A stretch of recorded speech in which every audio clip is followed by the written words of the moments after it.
Hai teman-teman, jumpa lagi bersama kami. Kali ini kami akan mempresentasikan materi kami kewirausahaan mengenai kemampuan manajemen waktu dan risiko. Sebelum kami presentasikan materi kami akan memperkenalkan diri kami. Nama saya Marcelina Hingidahin, nomor registri 3317017. Dan saya Maria Mediatrix Slamatokan, nomor regis 331717019. Baik teman-teman, kita akan mulai dengan pokok bahasan materinya, yaitu mengenai kemampuan manajemen waktu dan risiko yang akan dibawakan oleh saudari saya Maria Mediatrix Slamatokan. Kemampuan manajemen waktu. Yang pertama, setiap orang mempunyai waktu yang sama, yaitu 24 jam dalam satu hari. Satu malam 24 jam berarti 86.400 detik. Yang kedua, walaupun mempunyai kesamaan jumlah waktu, faktanya sebagian orang merasa bahwa mereka tidak cukup waktu untuk melakukan hal di hari-harinya.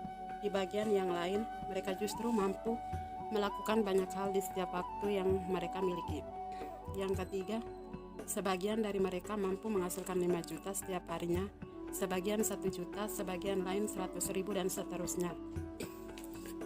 Manajemen waktu ini akan membantu seseorang untuk memanfaatkan waktunya secara lebih efisien guna mencapai suatu tujuan tertentu.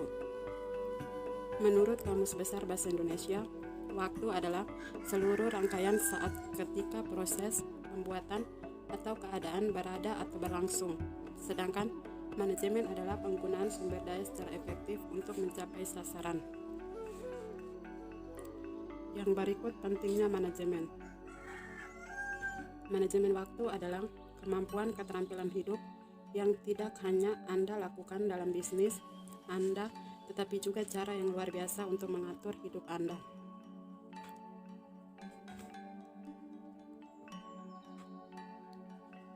Kedua, manajemen waktu sangat penting, setidaknya atas beberapa hal.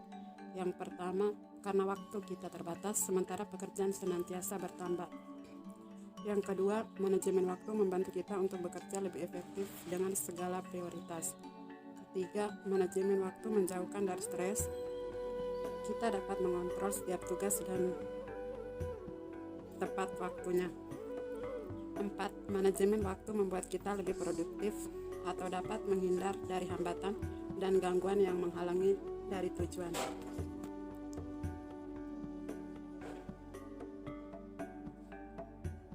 Cara meningkatkan manajemen waktu.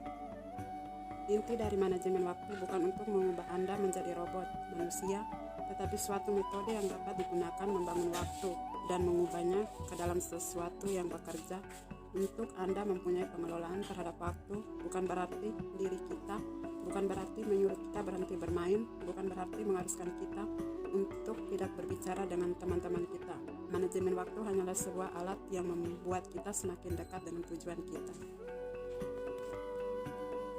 Dari bahasa Inggris, risk yang berarti bahaya, akan tetapi juga yang mengatakan bahwa risiko berasal dari bahasa Arab risk yang berarti rizki atau rezeki. Keduanya memiliki kesamaan dalam hal ketidakpastian atau uncertainty. Risiko sering diartikan sebagai ketidakpastian atau uncertainty. Dalam kehidupan sehari-hari, risiko dapat menyebabkan masalah, tetapi juga mendatangkan peluang yang menguntungkan bagi perusahaan maupun orang per orang. Yang berikut, para eksekutif, politis, karyawan, investor, mahasiswa, rumah tangga, petualang, petani, nelayan, musisi, artis, atlet, dan orang-orang di jalan, semuanya menghadapi risiko dan harus menanggulangi dengan berbagai cara. Karena mengakibatkan keraguan seseorang mengenai kemampuan untuk meramalkan kemungkinan terhadap hasil-hasil yang akan terjadi di masa mendatang, di mana kondisi yang tidak pasti itu karena berbagai sebab, antara lain, yang pertama, tenggang waktu antara perencanaan suatu kegiatan sampai kegiatan itu berakhir atau menghasilkan, di mana makin panjang tenggang waktunya, makin besar pula ketidakpastiannya. Yang kedua, keterbatasan informasi yang tersedia yang diperlukan dalam menyusun rencana.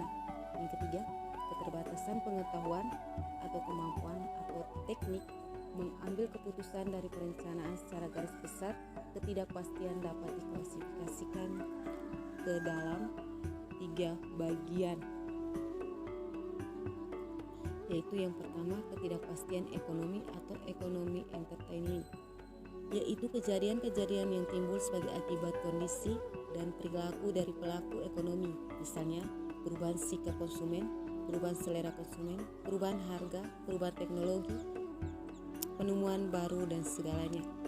Yang kedua, ketidakpastian alam atau uncertainty of natural, yaitu ketidakpastian yang disebabkan oleh alam, misalnya banjir, badai, gempa bumi, kebakaran, dan sebagainya. Yang ketiga, ketidakpastian manusia atau human uncertainty, yaitu ketidakpastian yang disebabkan oleh perilaku manusia seperti peperangan. Yang berikut pembahasan materi yang terakhir yaitu macam-macam risiko. Ada yang diklasifikasi risiko yang telah dikemukakan dalam manajerial literatur dan penerapan. Yang paling penting dari hal tersebut didiskusikan di sini. Sementara itu, kita beranjak ke bab selanjutnya mengenai risiko. Menganalisis bentuk-bentuk analisis. Yang pertama, risiko dibacakan berdasarkan dampak yang dihasilkan dari kejadian. Berdasarkan kriteria ini, kita akan membedakan antara risiko ekonomi dan risiko non-ekonomi. Risiko ekonomi akan rentan menyebabkan kerugian moneter, sementara risiko non-ekonomi akan rentan menyebabkan kerugian non-moneter.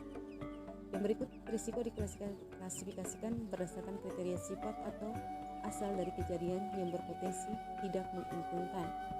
Berdasarkan kriteria ini, risiko dibedakan oleh beberapa orang sebagai risiko teknis dan ekonomis. Yang pertama akan dikaitkan dengan penggunaan teknologi produksi, sementara yang berakhir akan lebih dekat terkait dengan kejadian ekonomi bisnis. Misalnya seperti kegagalan untuk menjual produk meskipun secara teknis mereka sempurna. Di sini menurut Drucker, berdasarkan pada kriteria yang sama, membedakan risiko fisik dan risiko ekonomi. Yang pertama karena tindakan yang tidak semestinya dari kekuatan fisik dan alam. Yang terakhir terkait dengan kegiatan ekonomi manusia. Operator lebih lanjut membedakan risiko ekonomi menjadi subjek sosial, natural, komersial, yaitu khususnya untuk pengusaha, dan tujuan komersial itu khususnya untuk produk. Di sini ada 3 bagian risiko. Yang pertama, risiko statis dan risiko dinamis,